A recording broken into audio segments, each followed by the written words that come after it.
अस्सलाम वालेकुम dear viewers, मैं हूं मुख्तियार अब्बासी। आप देख रहे हैं Mukhtiar Abbasi M A TV में मैं आपको खुश आमदीद कहता हूं। आजकल इलेक्ट्रॉनिक मीडिया हो या प्रिंट मीडिया हो या सोशल मीडिया हो, उस पर कराची में कायम नेस्ला टावर जो है वो मरकज़ सारी खबरों का बना हुआ है। तो उस पर जो है वो चीफ जस्टिस साहब ने हुक्म दिया है कि उनको बम से गिरा दिया जाए। तो उनमें रहने वालों को पानी बंद किया गया है और जो उसमें गैस वगैरह है, बिजली है, वो सारे सिस्टम उनका बंद किया गया है। तो अभी शायद 1 या 2-3 दिन में उसको जो है वो मिसमार किया जाएगा। तो बात असल में ये है कि वहाँ जो लोग रहते हैं उनका तो कोई भी कसूर नहीं है। कसूर है उन लोगों का जिस दौर में ये नेस्ला टावर बनाया गया था, जिस दौर में इनको एनओसी दी गई थी, जिस दौर में इनके नक्शे पास हुए थे, वो कराची डेवलपमेंट अथॉरिटी हो या हैदराबाद डेवलपमेंट अथॉरिटी हो या सिंध बिल्डिंग कंट्रोल अथॉरिटी हो या उस वक्त की गवर्नमेंट हो। तो अगर चीफ जस्टिस साहब को चाहिए कि वो उनके गले में फंदे क्यों नहीं डालते जो असल में जिम्मेवार हैं, जो लाखों करोड़ों अरबों रुपए यहाँ कराची से कमा के बाहर उन्होंने भेजा। ये क्या चीफ जस्टिस साहब को मालूम नहीं है? जो आज लंदन में, साउथ कोरिया में, इंग्लैंड में वगैरह मुख्तलिफ ममालिक में रह रहे हैं, जिसके पास पहले टैक्सी गाड़ी भी नहीं थी, कैबिन वाले, आज वो अरबपति बन गए हैं। तो उस पर तहकीकात क्यों नहीं हो रही है? जो अभी ये नेस्ला टावर, ठीक है नेस्ला टावर हम मानते हैं कि नाजायज़ जो है ये कंस्ट्रक्शन है, और लेकिन उसके बुनियादी जिम्मेवार कौन है? कभी चीफ जस्टिस साहब ने ये क्यों नहीं बताया? कराची में हम तो कहते हैं कि ये जो नाजायज़ कंस्ट्रक्शन है, इनके पीछे किन लोगों का हाथ है? ये लैंड माफिया कौन है? ये लैंड ग्रैबर कौन है? इनको एनओसी किसने दी है? कराची में आज तक 40-45 साल से कौन हुक्मरानी कर रहा है लोकल गवर्नमेंट की? उनकी लिस्टें बनाई जाए। तो अगर चीफ जस्टिस साहब ये काम करते हैं तो हम उनको सलूट पेश करेंगे कि आया KDA किसके पास थी और कराची का जो लोकल गवर्नमेंट का सिस्टम था वो किसके पास था। तो एक तो ये खबर है। दूसरी तरफ ये खबर है कि बनी गाला में जो नाजायज़ कंस्ट्रक्शन है उस पर सुप्रीम कोर्ट साहब का क्या रवैया है? उस पर क्यों नहीं कोई डिसीजन आ रहा है? तीसरी तरफ कंटोनमेंट एरियाज़ जो हैं वो सिर्फ कंटोनमेंट एरियाज़ है, लेकिन उस पर में जो प्रोफेशनल और कमर्शियल जो उस पर स्कीमें बन रही हैं उस पर क्या राय है चीफ जस्टिस साहब की? या बहरिया टाउन के नाम पर जो 1 लाख एकड़ ज़मीन जिस पर कब्ज़ा किया गया है मलक रियाज और उनके साथी जो हैं सिंध गवर्नमेंट में और पीपल्स पार्टी के रहनुमा, उन पर क्यों नहीं चीफ जस्टिस साहब एक्शन ले रहे हैं? मलक रियाज को तो फ़ायदा दे रहे हैं, उनको तो 480 अरब रुपए में जो है वो ये इतनी सारी ज़मीन जो है वो लीगलाइज करके इन्होंने दे दिया है। तो बात ये है कि जब मुल्क में हुक्मरानी कायम करनी है तो उस पर कानून की हुक्मरानी हो, वो सारे मुल्क में कानून हो और कानून सबके लिए एक होना चाहिए। ये नहीं हो कि जिसके पास ताकत है उससे आप लीनेंसी दो, उससे आप जो है वो बात भी न करो, और जो गरीब लोग हैं जिसके बस नहीं है, जो बस में नहीं है, जो लाचार हैं, मिस्किन, उस पर आप अपना कानून का रौब जमाओ। कानून का रौब जो है वो उस पर जमाओ जिसके हाथ लंबे हैं, जो अरबपति लोग हैं उस पर कानून। और जो इस पाकिस्तान में 99% जो लोग हैं वो सारे यही 2 नंबर लोग हैं जो आज खरबपति बने हुए हैं।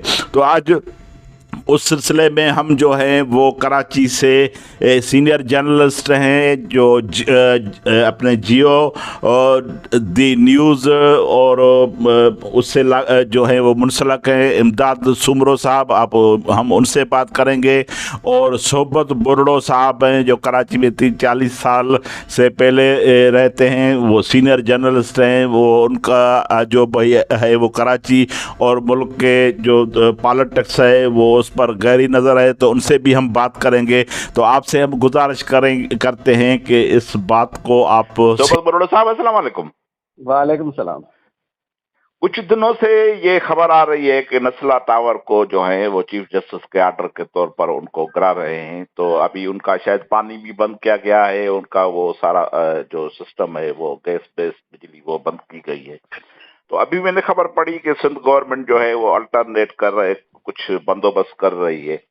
तो एक तरफ चीफ जस्टिस का ये रवैया है और दूसरी तरफ बनी गाला में जो नाजायज हैं कब्जे हैं उनको तो लीगलाइज किया गया है, या कैंटोनमेंट में बहुत सारे जो कब्जे हैं वहाँ प्रोफेशनल बनाए गए हैं या कमर्शियल बनाए गए हैं, वहाँ चीफ जस्टिस साहब का फैसला भी आया है लेकिन उस पर अमल नहीं होता। तो ये एक पाकिस्तान दो रवैया दो कानून, ये बात हमें समझ में नहीं आ रही। आप उस सिलसिले में हमारी कोई रहनुमाई करेंगे? मेरे ख्याल में ये सिर्फ नेस्ला टावर का मसला नहीं है। कराची में तो सैकड़ों बल्कि हजारों की तादाद में ऐसी इमारतें हैं जो गैर कानूनी तौर पर तामीर शुदा हैं या जिनके नक्शे इस तरह से नक्शे ही मौजूद नहीं है। जो हमारा कराची बिल्डिंग कंट्रोल अथॉरिटी था या अब सिंध बिल्डिंग कंट्रोल अथॉरिटी है, ये अदारे जो हैं हमारे बुनियादी तौर पर जो कवानीन के हवाले से अमल करने के हवाले से वो बहुत ही बदनाम हो चुके हैं। यहाँ तक कि उनके चेयरमैन डीजी कई मरतबा, ये जो इससे पहले था सुमरो साहब था, और ये सब इनकी अफवाहें चल रही होती हैं, उन्होंने तो कहा था कि इसमें काम करना ही मुश्किल है। तो ये बिल्डिंग कंट्रोल अथॉरिटी और दूसरी तरफ हमारे यहाँ बेहंगम कच्ची आबादियाँ और उनके पीछे जिनके मफादात हैं, या हमारे यहाँ जो बाअसर कुव्वतें हैं जो अपनी मर्जी से लेआउट प्लान जो है मंजूर करवा लेती हैं, या 2 मंजिलों के प्लान मंजूर करा लिए फिर 2 मंजिलें और ऊपर गैर कानूनी तौर पर तामीरात होती है। तो ये एक कल्चर बन गया है कि गैर कानूनी तौर पर आप आगे बढ़े। इसमें मेरे ख्याल में ये सिर्फ उनका बिल्डरों का मामला नहीं है, ये पूरे मुल्क का मामला है। जब मुल्क में डंडे के जोर पर हुकूमतें बनेंगी और गिराई जाएंगी या उनके पीछे मकासद कुछ और होंगे, नहीं तो सोबत साहब, जब ये नस्ला टावर बन रहा था तो उस वक्त जो लोकल गवर्नमेंट थी कराची की, वो थी एमक्यूएम की थी, तो सारा सिस्टम उनके अंडर में था। जो केडीए है वो भी उनके अंडर में था, तो जाहिर है उसके नक्शे पास होंगे, उसके वो एनओसी होगी, उसके सारे आर्डर होंगे, उसका जो वो कॉन्ट्रैक्टर है वो होगा। तो उन पर उनके गले में क्यों नहीं फांसी का फंदा जो है वो डाला जाता है? ये अब जो गरीब लोग जिसने ये फ्लैट खरीदे, तो असल अलमिया यही है, हमारा अलमिया कराची का यही है कि ये तो सिविल और गवर्नमेंट का मामला है कि वो मामले को किस तरह हल कर रही है, या वो कोशिश कर रही है कि मामला इस तरह हल हो कि कोई ज्यादा नुकसान ना हो, वो अलग मामला है। नुक्ते नज़र के हवाले से सुप्रीम कोर्ट अपने नुक्ते नज़र के हिसाब से चल रही है, वो अपने हिसाब से, थोड़े बहुत तजादात हैं। लेकिन असल कराची का मसला क्या है? कराची का मसला ये है कि जो इदारे हैं वो इसमें पूरे गैर कानूनी कारोबार में मुलविस हैं। जब इदारे मुलविस होंगे, उन पर कोई हाथ उठाने वाला कोई नहीं होगा, तो फिर कैसे होगा? कानून की गिरफ्त कैसे होगी? जो कानून बनाने वाले हैं, आपको सुप्रीम कोर्ट पर ये दुगना रवैया नजर नहीं आ रहा? मिसाल बहरिया मसले पर सुप्रीम कोर्ट ने उनको बड़ी जो है वो रियायत दी, मलक रियाज को, उसको लीनेंसी दी, और उस पर इतना नहीं, जो हजारों लाखों एकड़ वो नाजायज उस पर कब्जा किया, तो उस पर सुप्रीम कोर्ट ने कुछ नहीं कहा। और ये जो कैंटोनमेंट में जो कमर्शियल प्लाट भेज रहे हैं वो उस पर कुछ नहीं हुआ। ये बनी गाला में जो इलीगल कंस्ट्रक्शन है उस पर सुप्रीम कोर्ट जो है वो इतना एक्शन नहीं ले रही है। तो आपको ये दुगना रवैया नजर नहीं आ रहा? आप मुझे कांटों में क्यों धकेल रहे हैं? हाँ, नहीं, आप जो लीगल बात है आप वो करें। हमारे यहाँ जो मामला है ना, बुनियादी तौर पर जो फंस गया वो भुगतेगा, जो नहीं फंसा वो फिलहाल बाहर है। और जो असल मसला कराची का जो है, कराची में बेइंतहा मफादात हैं जमीनों के पीछे, اور اس کے کون کس طرح فائدہ حاصل کرائے ہم تو اندازہ بھی نہیں لگا سکتے صحیح بات کہ ہم ان کا اندازہ لگا سکیں. اور کتنی اربوں سے ہمارے دوست ہیں امداد سمرو صاحب جو اپنے جیو دی نیوز سے وابستہ ہیں. بڑی ان کی نگاہ ہے کراچی اور پاکستان سندھ کے سارے مسائل پر. امداد صاحب السلام علیکم. وعلیکم السلام. امداد صاحب یہ نسلا ٹاور جو ہے اس پر جو چیف جسٹس نے جو ایکشن لیا ہے تو ابھی یہ بہت ساری خبریں آ رہی ہیں کہ اس کو گرا رہے ہیں. تو اس پر آپ کا کیا موقف ہے؟ ایک دوسرے جنرل کا بھی یہ موقف سامنے آیا ہے. تو اسی نے کہا کہ آپ اس گورنمنٹ جس نے اس کو اجازت دی تھی مکانی اداروں نے، آپ ان کے خلاف کیوں نہیں آپریشن کرتے؟ آپ ان ٹھیکیدار کے خلاف کیوں نہیں آپریشن کرتے؟ اب جب غریب آدمیوں نے یہ سارے پیسے لے کر یہ فلیٹیں خریدی ہیں اب آپ اس کو گراتے ہو تو آپ یہ ادھر آپ کا ایک قانون ہے اور بنی گالا میں جو ہے قبضہ گیری ہے اس پر آپ کا دوسرا ہے رویہ ہے. اس پر آپ کیا سمجھتے ہیں؟ آپ کراچی میں رہتے بھی ہیں اور نظر ہے آپ کی بڑی. دیکھیں مختار صاحب، اس پہ تو کوئی دو رائے نہیں ہے کہ قانون سب کے لیے برابر ہونا چاہیے اور قانون کی نظر میں سب برابر ہونے چاہیے. خاص طور پہ سپریم کورٹ ہے تو اس کو پورے پاکستان میں سب کو برابر کی نظر سے دیکھنا چاہیے.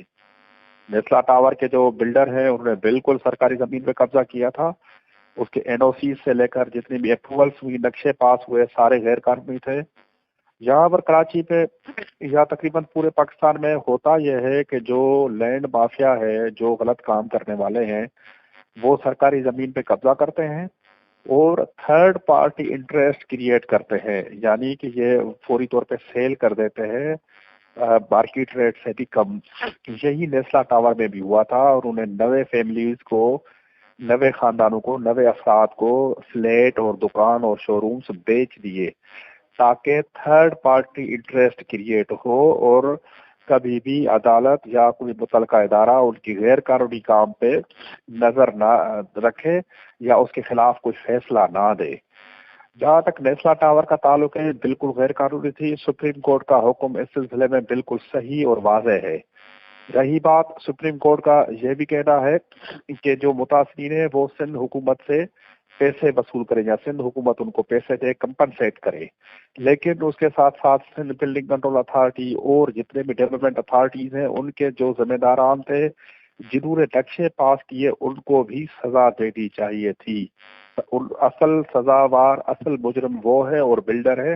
ان غریب لوگوں کا کوئی قصور نہیں ہے جنہوں نے اپنی جمع پونجی لگا کے وہاں پر وہ پراپرٹی یا گھر خریدا ہے. جہاں تک بات آپ نے بنی گالا کی، بنی گالا کو غیر قانونی طور پر رعایت دی گئی، عدالتوں کی طرف سے رعایت دی گئی. بحریہ ٹاؤن کو آپ کے سامنے ایک مثال ہے کہ انہوں نے ہزاروں ایکڑ زمین غیر قانونی طور پر قبضہ کی اور وہ قبضہ ابھی تک جاری ہے. اس کے باوجود بحریہ ٹاؤن کو رعایت دی گئی. اس کے ساتھ ساتھ ایک جو چیز ہے یہاں پر کراچی میں، کل کے ڈار میں بھی اس کا ایک ڈیٹیل ایک آرٹیکل بوئز جعفری نے لکھا ہے کہ اسی سپریم کورٹ کے چیف جسٹس نے فیصلے دیے ہیں، جسٹس گلزار احمد نے، کہ وہ جو فوجی مقاصد کے لیے جو سندھ حکومت نے یا وفاقی حکومت نے جو زمینیں دی اس کا اسٹیٹس چینج کر کے وہاں پر شاپنگ سینٹر، پلازے اور سینما ہال بنائے گئے، ان کی بھی مسپار کرنے کا حکم دیا تھا. لیکن ان فیصلوں پر عمل نہیں ہوا. یہ بھی سپریم کورٹ کے سامنے ایک سوالیہ نشان ہے کہ جہاں پر کسی غریب کی جمع پونجی آتی ہے تو سپریم کورٹ اس کو بم سے اڑا دینے کا بھی حکم دیتی ہے. لیکن وہی سپریم کورٹ فوجی اداروں کے سامنے، بحریہ ٹاؤن کے سامنے اور بنی گالا کے سامنے بے بس نظر آتی ہے اور ان غلط کاریوں کو لیجٹیمائز کرتی ہے. سپریم کورٹ کے سامنے، قانون کے سامنے یہ دوہرا رویہ قطعی طور پہ نہیں ہونا چاہیے. اس سے عام عوام میں، عام افراد میں ایک مایوسی پھیلے گی جو مملکت کے لیے، اسٹیٹ کے لیے، اسٹیٹ آف پاکستان کے لیے ایک اچھا شگن ثابت نہیں ہوگا. جی امداد صاحب، آپ کی بڑی مہربانی ہے. آپ نے کرنٹ سچویشن سے ہمیں آگاہ کیا اور آپ سینئر جرنلسٹ ہیں کراچی کے اور کراچی سارے پاکستان پر آپ کی نظر ہے، تو آپ کے توسط سے ہمیں ہماری بڑی جو ہے وہ رہنمائی ہوئی. مہربانی امداد صاحب، تھینک یو. خدا